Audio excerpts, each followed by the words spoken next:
And hello, all my grots and gits. Welcome back for another episode of Happy Crump and Wargaming. Today we're going to learn a super important, powerful skill. We're going to learn how to play Warhammer online. Yes, it is here, my friends. We can play Warhammer against everyone online, and it is an incredible, incredible thing. What are we going to be talking about in this video? Well, this is actually going to be divided into two videos, just to keep everything like consolidated and clear for everyone, so you can learn all this super easily and well. This is actually probably going to be the most concise and to the point video I've ever done. So in this particular video, what we're doing is we're going to teach you how great TTS is and what's not great about TTS. That will happen in this video, and then we will be going through all the mechanics of how to actually use TTS. If you don't know, TTS stands for Tabletop Simulator, and this is how we play Warhammer 40,000 online. Then in part 2, which I labeled A and B, what we'll be doing is we're going to teach you actually how to download, install, and to subscribe to all the features of Tabletop Simulator, which is going to be very, very important if you want to actually play the game. And then how to build your army in Battlescribe and Yellowscribe. And that's essentially how you're going to get the rules of the game onto the models on the actual computer, okay? Because what Tabletop Simulator is it's a program that allows you to like play chess or play all sorts of tabletop games just online. But basically people have to make these 3D renderings of the actual figurines or the miniatures, and then you still have to figure out how to get the rules onto the figurines. And it sounds really complicated. It's not that bad. I'm gonna make sure it's really, really clear. But today's video, we're really just gonna talk about what's awesome about the TTS, what sucks about TTS, and then how to actually do it. So let's go right into it. This part takes about 1 minute, and then we'll get right into the actual fun parts of it. Okay, so what is great about TTS? What's it really good about, and what's it really, really bad about? Okay, so number one, let me just move my camera here so you guys can read that. Yep. All right, so number one, it is absolutely amazing for practicing the game. TTS makes you better. You become a much better player when you use TTS. The reason for this is because suddenly whenever you're measuring a distance, you're moving the actual distance and not the perceived distance. It's a really, really common problem that happens in tabletop wargaming. I'm guilty of it. You're guilty of it. Every single person alive is guilty of holding that tape measure and moving the model, and then when you're getting ready to put it down, you also move it forward a few extra millimeters. Everyone's done it. It's not cheating. It's just the fact that it's an imperfect system when we're relying on the ruler that we're holding to also move the models. Your movement's always going to be a little bit inaccurate. You're always going to be a little bit biased into thinking maybe that actually is 24 inches and it's not 24.1 inches. So playing on the computer actually negates all that. So you never get anything for free. And I'm not saying that people are cheating. You're not cheating. It's just it's challenging to make sure that you're doing things correct on the tabletop. But the computer actually makes it so you'll know if you're doing it wrong. It also lets you rewind time. So if you screw something up, you can just put it back to exactly the place where it was.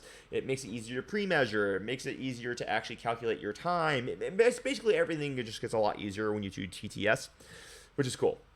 It's also going to be fantastic and incredible for people who are low on time. So let's say you have kids or you have a work that puts you into weird hours. Well, one of the really cool features of playing on Tabletop Simulator is you can upload the game in like 2 minutes, less than that really, which means you don't have to worry about spending 10 or 20 minutes setting up the terrain. You don't have to pack up the army. You don't have to carry the army places. You can just log on, boom, your army's there, all the terrain's laid out.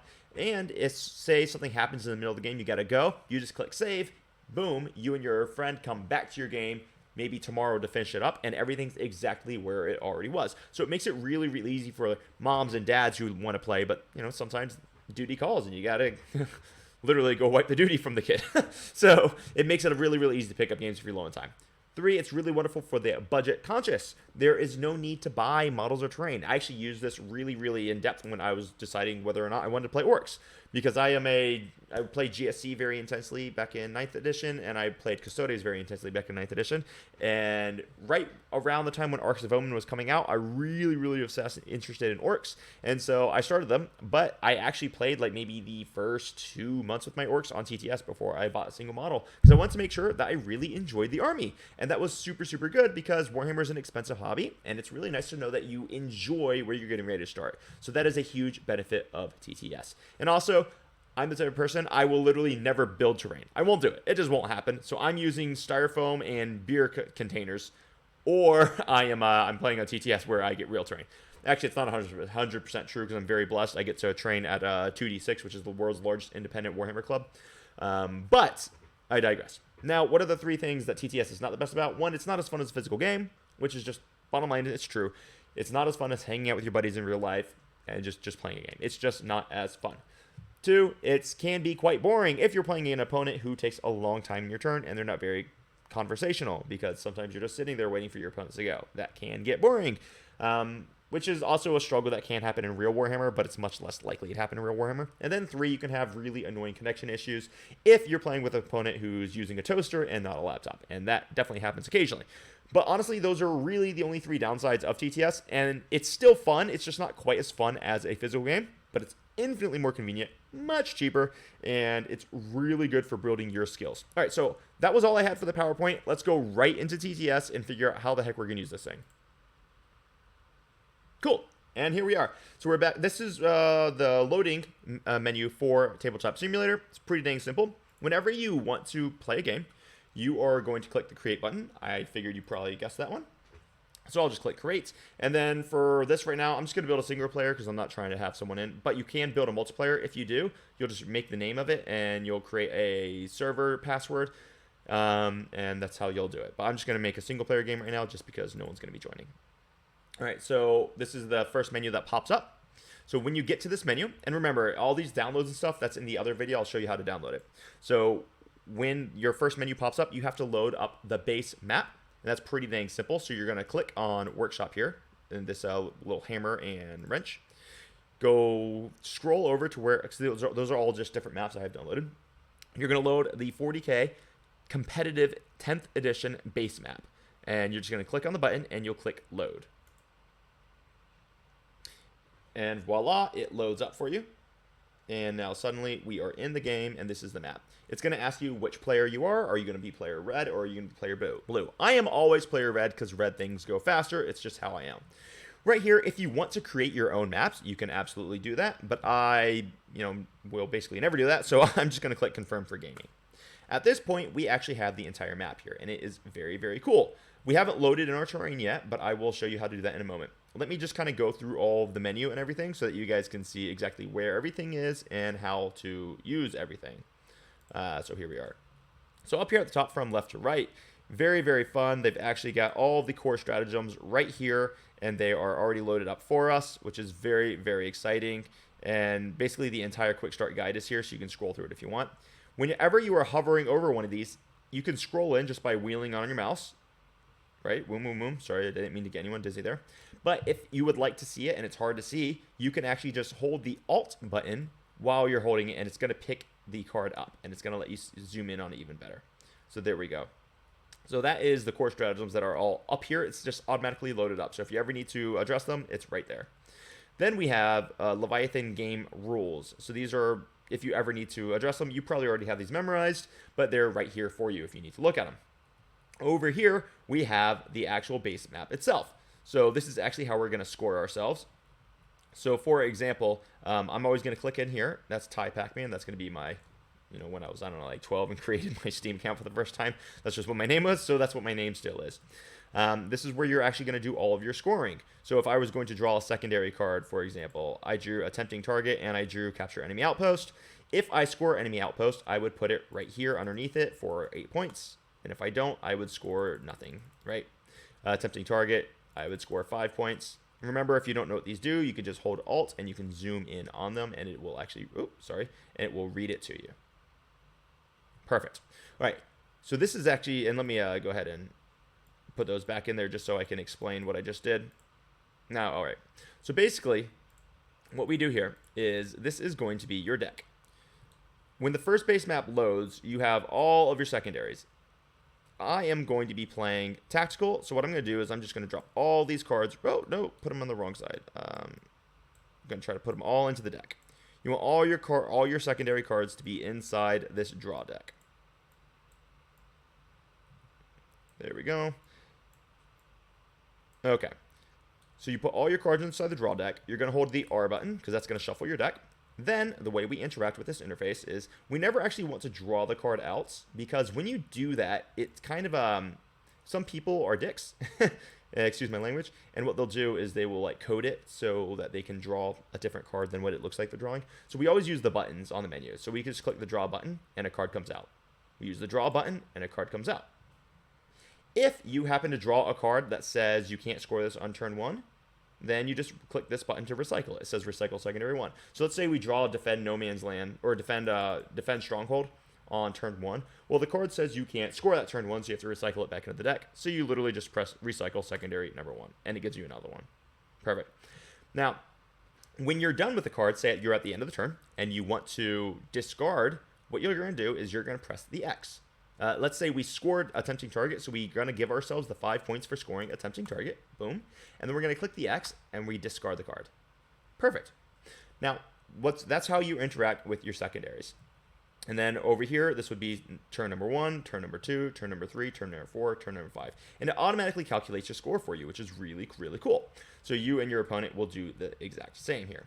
Now, over here, we have all of our tokens, which we will get to later when we start putting models. So I'm not going to talk too much about that quite yet. But down here, we actually have all of our command points. So if we were to start this game, it would automatically calculate me up to 1 command point. So, for example, I'll just click... you need both players in the game to actually do that. And since this is a single player, it won't let me do it.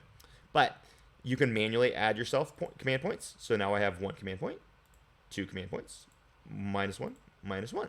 So as the game goes, whenever you click start game, and I can't really show you right here because I don't have 2 players here, and the program won't let you start it unless you have 2 players in the lobby. It will automatically give you your 1 CP each turn.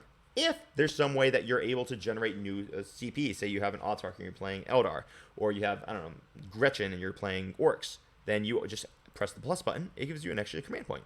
And of course, whenever you spend your command points, you just press -1. So you don't have to worry about knocking over a die on the real table. Okay, and the exact same thing over here for your opponent as well. Over here, we have select deployment zones. And this is actually a very, very cool thing. So over here, you can see it says none, but you just click a button, boom, and it automatically sets up all of the objective markers for you. Your objective markers are right here. Now, the way that, before I go too much further into setting up the table to top, let me just show you how you're actually going to move around the actual map, where you're going to navigate using WASD. So if you've ever played games before, you generally know how this works. W moves your screen forward, up. Then when I press S, it moves my screen back. When I press A, it moves my screen to the left. And when I press D, it moves my screen to the right. And so you'll use those keys to actually navigate the screen. So if you're kind of following along with me right now, just go ahead and do that. For zooming in, you just take the wheel of your mouse and you go in and you go out. Very, very simple. If you want to, say, rotate your screen like I'm doing now, that's when you just hold the right button. Right button lets you rotate wherever you want. It'll also let you pan the camera. So right now I'm just holding the right button while moving my mouse around. And that is what is happening. Okay? Perfect. So that's how you actually interact with the screen itself. Now, right here is where we are actually selecting the way that we want to lay out our orders. So this would be a sweeping engagement setup. So you don't need to measure your own objectives. It is all okay. Let's say we do a search and destroy. This is how it's going to lay out. It's very, very intuitive and very, very convenient the way it works. They even have the 9-inch bubble there that you can't deploy in, which is very, very cool. Okay, so that's how we're going to actually select the mission. Now, how do you know which mission you actually want to play? Well, you can always just draw cards and select it for yourself, but the game is actually awesome, and it has the option to just fully randomize everything for you. So if we look over our scorecard right here where it says mission selection, you can do a fully random or a random GW. Random GW will only select the GW recommended missions. Fully random will select any combination of mission rule with primaries. So let's just click fully random, for example, and then these are going to be your primary mission cards, your 12 mission rule cards, and then your deployment cards. So let's just say we want to play a completely random mission. Let's click fully random. Boom, and it automatically selects it for us. So what we drew is we drew sweeping engagement, minefields, and remember, you hold Alt to zoom in on the card. Alt. In this mission, each time an advanced roll of 6 is made, that unit suffers 1 mortal wound. And then we also scored the ritual. The ritual is going to be, actually this is a really good one for me to draw just so I can show you how to set it up. Basically this one, you only have one objective right in the middle of the battlefield, and then you remove all the other objectives. And when we get to it, I'm going to show you how to set that up, okay? Because sometimes you do have to like delete certain objective markers, and I will teach you how to do that. All right, perfect. So that's how we use fully random. And if you don't like it, you can just draw your own cards. You take your own card out. In order to flip the card over, it's very easy. You just click the F button while you hover over the card. Boom. So I click F to flip over because F is for flip. F isn't for what other people thought it was. Get your minds out of the gutter, you people. Okay. So once again, if you want to, and this is the same for models, so if you ever want to flip anything over, you just press the F button. Okay, so that is how we're actually going to randomize our missions. So let's set our table up. We have drawn a sweeping engagement. So let's come down here, and we're going to change this to sweeping engagement.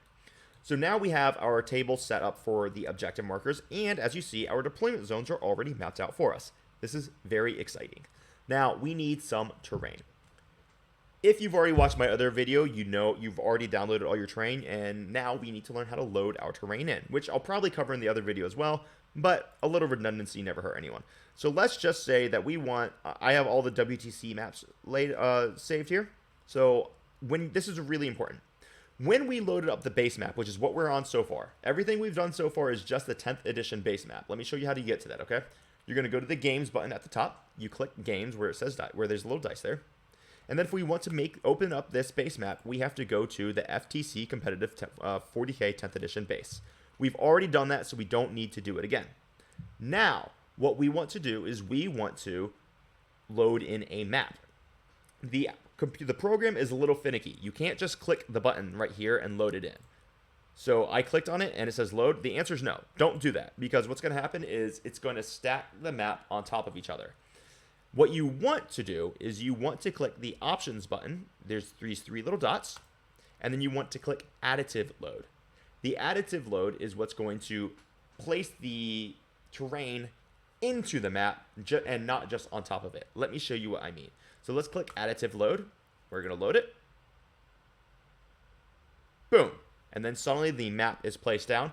This is really, really cool. All the perfect measurements. You never have to do the measurements yourself. It's already perfectly done for you. And you've got it all laid out there beautifully.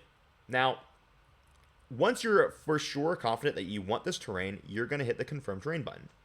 What I'm going to do is I'm going to go and intentionally do this wrong, so I show you why you want to use additive load and not just a normal load. So I'm going to click remove terrain. Let's do this one more time. Now, disclaimer everyone, I'm about to do this incorrectly. This is the incorrect version, and this is why you want to use additive load. So what I'm going to do is I'm just going to click any map here, and instead of clicking additive load, which is the correct thing to do, I'm just going to load it. And the difference is when I additively load, I click the three little buttons, but when I just load it, I just click on the picture. So I just clicked on the picture, and it says, do I want to load map 1 medium search and destroy? Let's load it and watch what happens. Boom. Suddenly we lost our base map. So what it did is it replaced the base map with just this terrain. And we don't want that. So we need to fix this. So how do we fix it? Well, there's two ways we can fix it. The first way that we can do it is we can actually just rewind time. So the way we rewind time is we hold control and we press Z. And it takes a moment and it rewinds time for us, which is very, very convenient. Whenever you rewind time, it just takes you several seconds into the past. And it's like nothing bad ever happened. Now, let's say you forgot how to rewind time and you want to know how to fix it otherwise. It's always really easy to fix it. All you would do is you would click on your workshop and you'd find the base map and you would just reload the base map. So if you ever screw anything up, just reload the base map and everything will be fine. Confirm for map making. All right, let's just fully randomize this again. Actually, I really wanted to do the ritual so I can show you how to yeah, let's do the ritual. Now this time I drew search and destroy, so let's do a search and destroy map. So we'll go click to the right, and now we are on search and destroy. Perfect. All right, so what we've learned so far is we've learned how to interact with our scoring. We know that if we want to draw cards, we just click the little draw button. We know that if we want to discard the card, we just click the little X button. Don't draw it yourself, just always interact with the buttons on it, and it keeps everything really nice and clean, okay?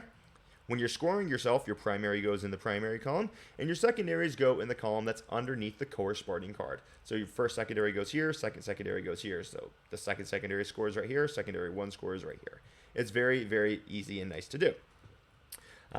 This is a little annoying. You will always have some of your cards that just load right here. So the way that you pick these up is you just select. So you hold the left button. You select all of these. And you bring them on over, flip them all down, and just drop them into the deck. I just missed, so it dropped into the wrong deck. And once you have all your deck loaded up, with all of your secondaries. You just shuffle it once for good measure. You click R, you can click it a few times. You see how the little card spins? Yeah, it just means it's all shuffled now. All right, so we just went over that again. All right, so now let's load in our terrain for real. So our new draw is search and destroy, so I'm going to load a search and destroy map. So what I do is I go to games, I click the workshop, and I look at all of my terrain here. So this one right here says WTC map 5 medium search and destroy. So I'm going to click the 3 little dots and I'm going to additively load. Done. It's additively loaded. I like this terrain. I'm comfortable with it. I'm going to confirm the terrain. Now this terrain is on the map. Now let's learn how to interact with the actual terrain itself. So these are 2-story ruins, and these are 3-story ruins. Sometimes it can be very interesting when you're moving models through it because there is a graphics engine. So let me go ahead and load in some models so I can put them on the tabletop so I can show you what I mean. So if you have already created your army like I have shown you how to do it, and you've already yellow scribed it, your models will already have the stats on it. So I'm going to show you how to load in that army that we created together right now. If you want to load in your army, you just scroll to the top menu here. It says games and then objects. You'll click on the objects button and you'll click where it says saved objects. Ignore components, ignore tables, ignore backgrounds. You're never going to use any of those. Just click on saved objects. Over here, I've got a bunch of different armies that I have saved. So let's just load up this army I have right here. So these are a bunch of custodes. And as you can see, this model, unlike the model that we saw in our last, in our other video, or maybe you will see, because I think this video might come out first, we have an Alaris Terminator here. When I hover over this Alaris Terminator, all of his stats actually appear, so my opponent can see it. Oh, this is from the last edition. Hold on. Let me fix that. So I just made an error, and I loaded up an army from 9th edition. So I'm just going to show you how to fix this. If I don't like this, I don't want these models here, I just select them all, I create a drag box, and then I just literally click delete, and they all disappear. So that just makes it completely disappear, and that's very easy. So let's just reload a 10th edition scribed army. I actually need to go ahead and delete that. All right. So let's load in a 10th edition army now. So let's do our scribed 10th edition stodes. Perfect. Now this is 10th edition, and these are battle scribed, which is very, very cool. So here we have, oh, these are also 9th edition. Sorry. Bear with me, guys. I loaded in the wrong army once again. Got to clean out my menus here. Here. This is a 10th edition army for sure. All right, so now they're loaded in. Sometimes, as you guys just saw, the loading screen can take a moment. Don't double click. Click once, because if you double click, you're going to get 2 armies. If you triple click, you're going to get 3 armies, and it's really going to start to slow your game down.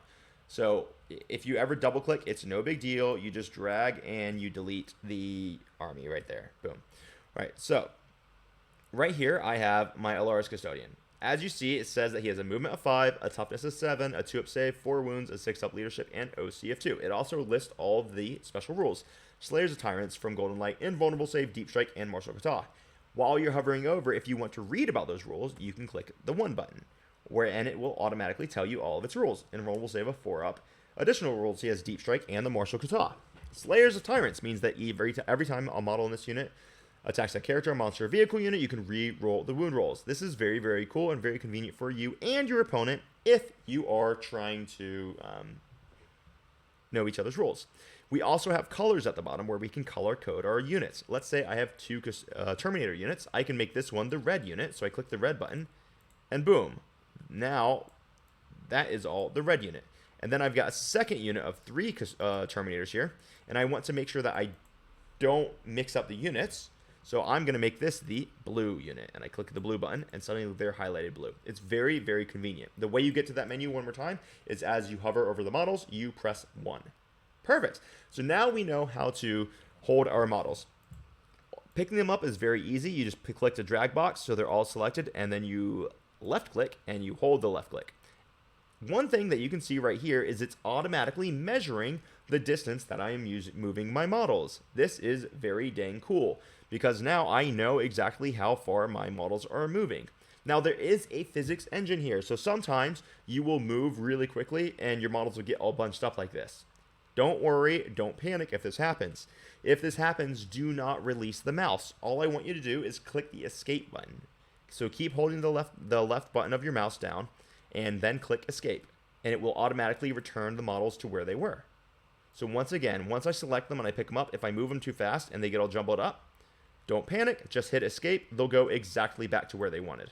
So let's say I'm picking this model up and I want to measure to see how far I can get them. Let's say, can I get them 12.5 inches away? Oh, that's not going to be far enough. Okay. Then you just press escape and he goes right back to where he is. Very, very simple. One last thing before I put them up into the terrain for you guys. When you hold them, when you're moving this guy around, sometimes they'll get flipped over. So you need to be able to flip them over by pressing F.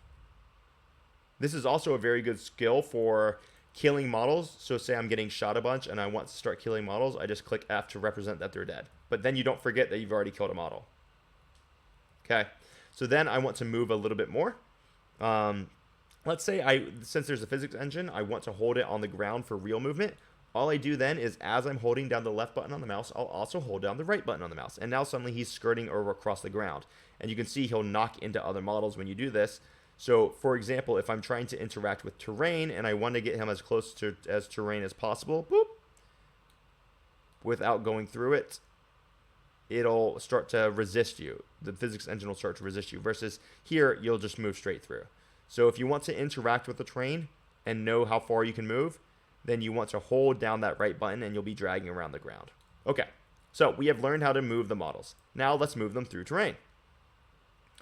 So I've got my Terminators, and let's say I roll a really big advance and I move 12 inches. I can do them like this. Oh, but just by holding the left button, you should be able to move easily through the terrain. Now, sometimes you might notice that it gets all jumbled up. The reason why it gets jumbled up is because it's actually measuring the distance of going up and over.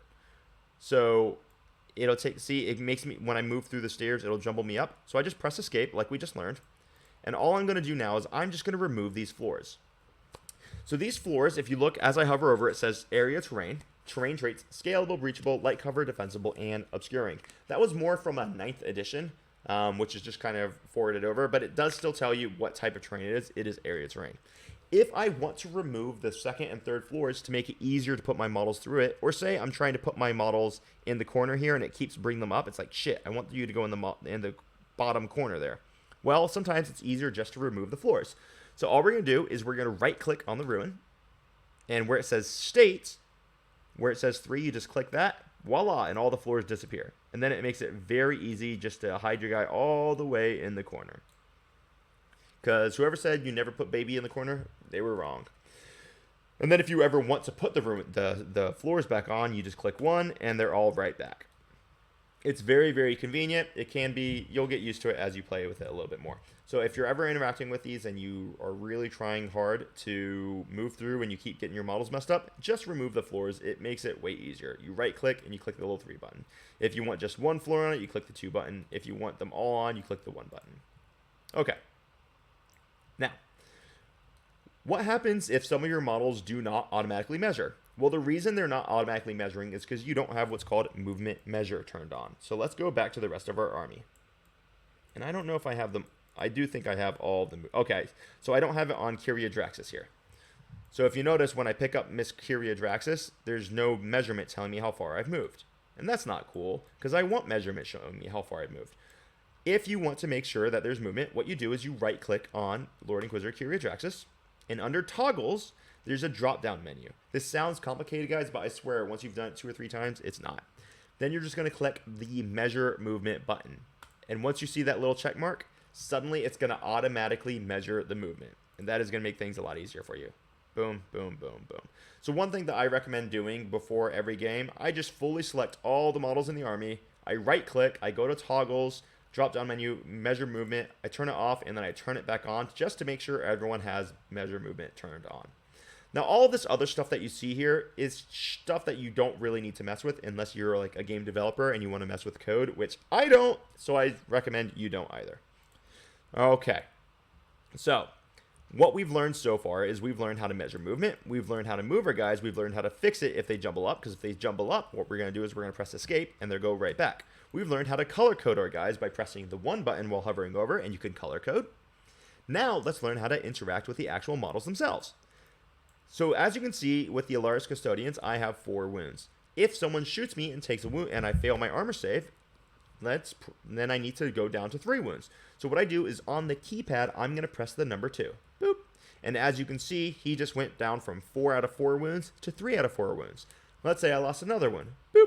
Now I have 2 out of 4 wounds. And if I lose one more, boop, I'm down to 1 out of 4 wounds. Pretty dang simple. If you take too many wounds off and you need to put wounds back onto your model, it's really easy. You just press 3. So now I press 3 times, and I'm back up to 4 wounds. Now I'm going to press 2, go back down to 3 wounds. Press 3, go back up to 4 wounds.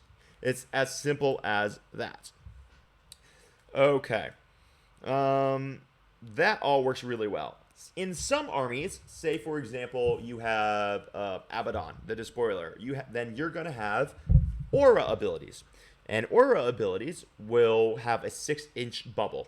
How do you measure 6 inches in TTS? There's a joke in there that I'm not going to make. Well, it's pretty darn simple. Your best friend in this game is the tab button. So if I hold tab down and I just move my mouse, I'm not clicking anything, I'm just holding tab and I'm moving my mouse around. It automatically draws a straight line with a measurement in it. This is very valuable because this is how you're going to check lines of sights. So I just press tab and I want to see what is the line of sight. So if a model wants to see past me, it's going to have to see past this line. Cool.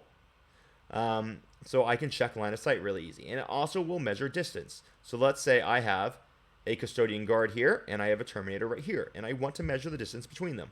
Well, what I'm going to do is I'm going to click tab while I'm on top of the model. And it's going to automatically snap from the model to the other one. So I know that this is 6.4 inches. So I need a 6-inch charge to make it there.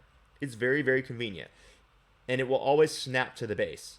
So you don't have to worry about being perfectly accurate, and it will always tell you exactly how far the distance is. Very, very cool. So let's say we had an Abaddon the Despoiler, and we wanted to see if our unit was in range of his aura. Well, 6.2, sorry, this guy's not within range. 6.3, this guy's not within range. 4.6, okay, he's within range. Now, there's an easier way to do this as well. If you hover over Mr. Trajan Valoris in this example, now in 10th edition he doesn't have an aura, but just for demonstration purposes, what I'm going to do is I'm going to press the button 4, and that's going to give me a 1-inch bubble around him, which is very, very cool. So you know that if I want to stay outside of engagement range, I have to be outside of this bubble. See how convenient that is? Now, let's say I'm trying to screen deep strikers. Well, what I want to do is I want to take my, say, Kyria Draxus, and I want to see how far is 9 inches away from her, because I want to make sure that no deep strikers can come into my backfield.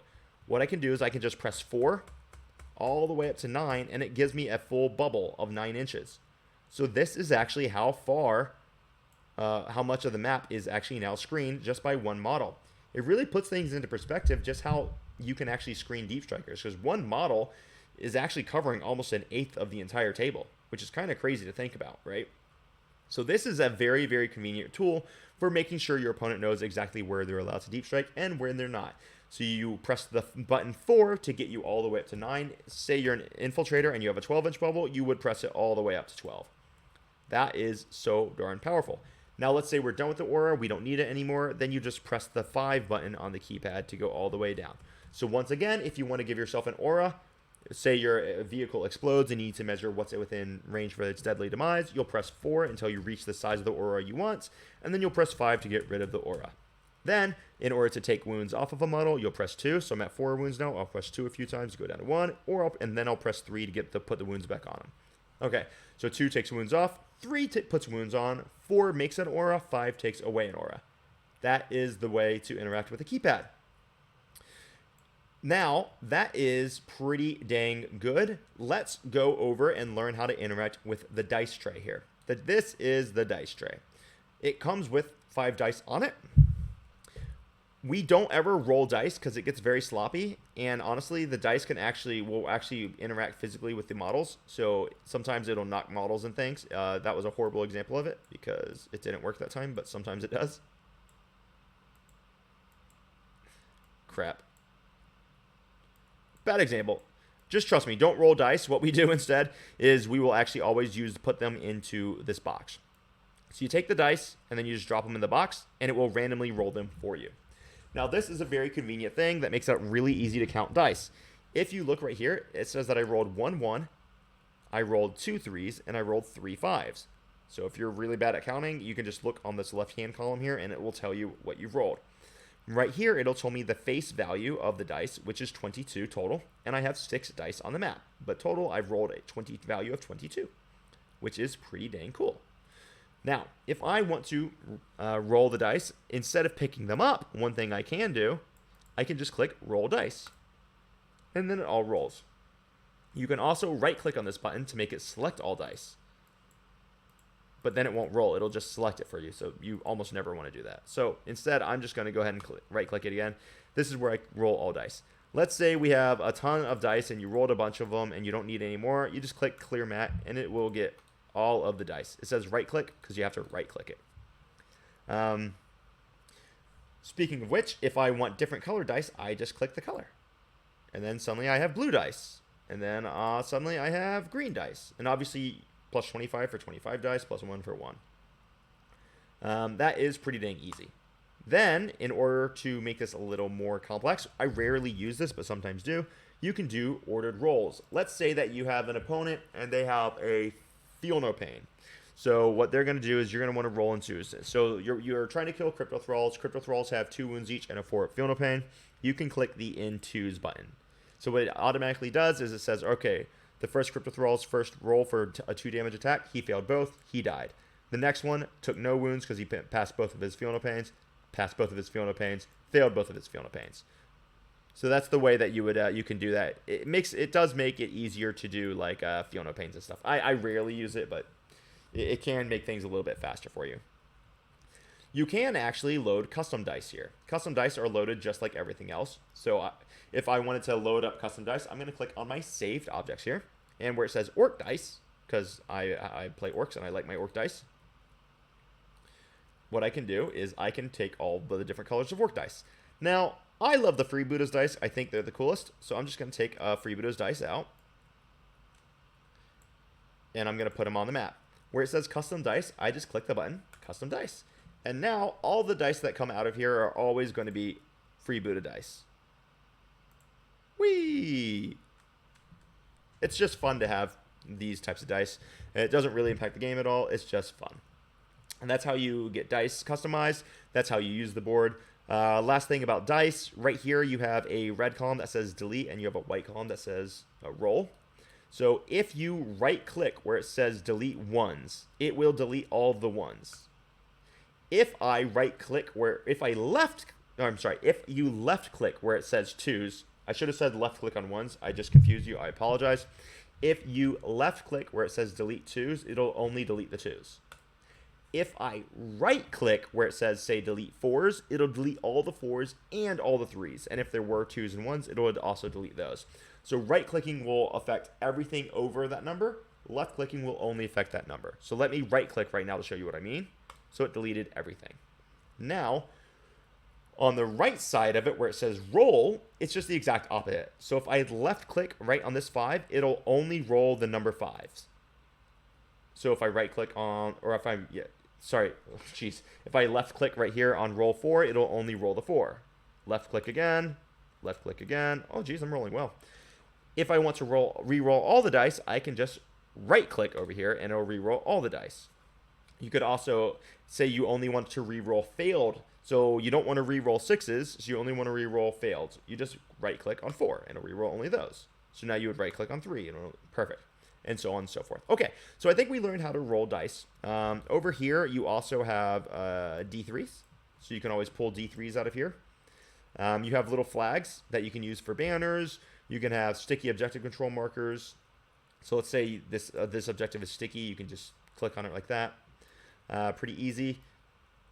I think that covers quite a bit of stuff. Oh, yes. I wanted to show you how to interact with the objectives. So for this mission that we drew, if we go and look at it, we drew the ritual. And on the ritual, you can only start with one objective in the middle of the table. So what we have to do is we have to delete the other objective markers. This actually is pretty easy. So what I'm going to do is I'm just going to right click on this objective marker, the whole thing highlighted, and I am actually going to just delete it. While I'm hovering over it, I'm just going to click the delete button. Voila, and it's gone. And it's gone. And it's gone. Like that South Park episode. There's a few other things we can do with objective markers. Instead of just deleting, we can always click the clone button so you can copy, or you can always just use your Control-C. Your shortcuts also work on these. So just like anything else, computer shortcuts still work here. Or you can click the buttons, as I'm showing you. Then lastly, what we can do is we can actually change the state of this center objective. So let me show you how I do that. And why would I want to do that? Let's say you have a sticky objective. Boom. So the blue team, you just click number 5 there, and it's blue. So now the blue team controls that objective. Or number 4, the red team controls that objective. Or let's say you're not sure if your model is actually on the objective, because it's really far on the lines. So you just check to see, does your model actually stretch the border of the objective marker? And the answer is it doesn't. So this guy is not on the objective. And you would just right click there and return to state 1 to check. So it makes it really easy to not have arguments. So let's say I touch right on the border there, and I'm like, oh, am I actually touching the objective? Well, you just click number 3 to see if he is, and he's not, because it doesn't intersect with the border. Okay, very, very easy. You can also turn it into just the 40 millimeter objective marker, and sometimes you need to do that. But that's just by changing the state, which is the exact same way that we would change the state of the buildings as well. All right, so what did we just go over? Well, we went over how to manipulate the dice map. We showed you how to add a custom dice. So I used the freebooters dice, so now I only upload custom dice, which is very, very fun. I showed you how to interact with this map here. Right-clicking will affect everything above, including the one that you're clicking on. Left-clicking will only affect the one that you are clicking on. Right?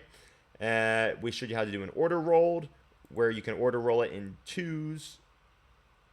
Boom, boom, boom. In case you're rolling for Fiona panes and stuff. That was really bad rolling. And that's pretty good. We showed you how to move the models. We showed you how to take wounds off. You would press 2 to take a wound off. You would press 3 to put wounds on. We showed you how to do auras. You press 4 to grow auras. You press 5 to turn auras off. I'm thinking about anything else I need to show you. Oh, yes. Markers. So let's say that you have a aura or you have a psychic ability that wants to give you lethal hits or devastating wounds. It's pretty simple. You just pick up devastating wounds, and then you can place that marker down by your models. Or let's say that we want to say we failed a battle shock, and so now we're battle shocked, and your custodians are scaredy cats like mine are always. You just place the battle shock marker next to them, and you just carry that with you onto the tabletop. And then they're just battle shocked, so you just run around it with you. So this is really how you do it, guys. This is actually very, very simple. It seems intimidating. I know I said a bunch of stuff. The big takeaways, though, is if you screw up your movement, say you're moving over here and you screw it up and you don't want to, and you're like, oh, crap, where were they? And you don't want to guess. Don't put them down. Just press escape. They'll go right back to where they were. Hold tab to draw line of sight to things. If you actually do want to keep a line drawn, let's say I want to see exactly where I need to hide to avoid being shot. You can just click up in this left hand, this button right here, grab. That's how you interact with the map. But underneath it, there's a draw button, and you can just click draw. And you can actually draw a line here, right? So you can draw whatever you need to. If you want to draw a straight line, let's just delete all that. Yes, erase all draw lines. You click the line button, and then suddenly it's going to give you a straight line. So we know that right here, it's going to be impossible to shoot these guys here unless I'm standing here, because I can't shoot it from here. So you can always check line of sight like that perfectly. You don't have to worry about getting at eye level and guessing. You can always check line of sight. It makes it really, really easy to make sure that you are actually engaging with the map honestly and correctly. So that is TTS in a nutshell. Guys, just play around with the map a little bit. I didn't miss anything important. If I missed anything, it was, oh, just the timer. Okay, I did mess the timer up. Timer is very easy. It's set up here. It's set for 2 hours. So if you want to start it, you just click boom, and then suddenly the timer's going. And then when you're done, you just pass it over to your opponent. You can also press 7 to pass the time. So pressing 7 will pass the time as well. So that's how you do time. That's everything, guys. This was how to use TTS. I do have several games where I'm playing against opponents using TTS. They're actually really engaging. I do beginner streams, advanced streams where I'm teaching people how to use TTS and actually how to play the game of Warhammer 40,000. I'd love to see you guys in those. Until next time, guys, play around with these. If you haven't checked out the other video yet, go do that. I think this video actually comes out first, so once I go and fix the next one, I'll make sure I link it in the description below. That's going to be showing you how to actually download TTS, how to install the files, because it can be a little tricky, because all this stuff doesn't come standard. You have to go get this in addition to the game, but you only have to pay for the game once, and I think it's like $15, so the game's not expensive. And once you have it, you have access to all the models. There is a really fantastic Discord that shows you how to use the models and everything. It's called TTS Discord. I'll put that in a link in the description, probably on the other video. And then I'll also link you to the community files on Steam where all these maps and everything are as well. But that'll be on the other video that's showing you how to install everything. So on that video, we'll go through installing all the files, and we'll show you actually how to build your armies as well. So this was awesome, guys. Thanks so much for your attention. I really appreciate it. I'm really loving interacting and teaching you guys more about the world of Warhammer.